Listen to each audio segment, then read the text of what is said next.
We have an economic crisis in this country. Millions of Americans are still struggling to make ends meet. We have $36 trillion of debt. We have a $1.8 trillion deficit. And so it is incumbent upon us as members of Congress to scrutinize every tax dollar that is spent. So I'm a little surprised when some of our colleagues here today want to diminish the fact that we are talking about $40 billion. It's still $40 billion of taxpayer money that we are talking about. And so USAID does provide, in some cases, very good services that advance our interests around the world and help others. And that's something that we want to maybe continue, but that should come before Congress. At the same time, we have seen illegal immigration devastate our country. That is the other big challenge that I believe our country is facing. We have had a wide open southern border where the Biden administration took their executive powers and used them to not build a border wall.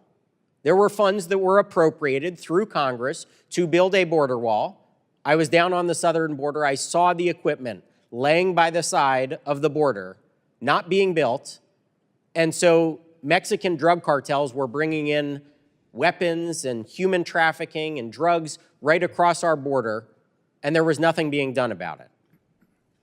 So those are two of the biggest challenges that we face. We've heard about the absolute waste that is going on in USAID today. Total waste of taxpayer dollars, adding to our debt and to our deficit. At the same time, we have seen USAID has actually made some kind of attempt to stem illegal immigration, but it seems to have totally failed. And so I want to bring up, in 2021, USAID announced Central America Local, a 5-year, $300 million initiative to pay local organizations in El Salvador, Guatemala, and Honduras to address the, quote, root causes of migration. The GAO found that this initiative did not require training of staff to detect and reduce fraud risks because USAID did not actually regulate the training of agency-wide individuals. So we have money that is going to this cause. At the same time, we have people who in this chamber still want to fight us on building a border wall and border security. In fact, many of the members that were part of the longest shutdown in U.S. government history over a border wall are still here. And we still hear about them saying that they may potentially shut down the government. So I would like to ask the members of our panel today if they have thoughts on, is the USAID initiative to stem the root causes of migration the right way to go, or is building a border wall the right way to go? I've written on this, and we've looked at all of the numbers, and the amount of money that we spend, no matter how much, has absolutely no impact on migration. It's having a firmly sealed, enclosed border. That's what the solution is.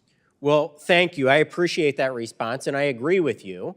And so I look forward to, as we move through this Congress, providing funding for a border wall that will secure our country. And also, I look forward to scrutinizing every single dollar of the billions that are going out through USAID for absolute waste and programs which are not effective or efficient in actually achieving their mission. And so that is the prerogative of Congress. But the reason that we are having this hearing today is because of the executive branch shining a light on all of this waste and inefficiency. And so we can work in collaboration with an administration to provide for our American citizens safety, security, actually protecting and spending taxpayer dollars in an efficient and effective fashion, not putting our children and grandchildren in trillions of dollars of debt. I believe that we can do all of that, and we are going to do that this Congress and with this administration. So with that, I will yield back my time to the chairman, but I want to thank all of our panelists and everybody for today's hearing.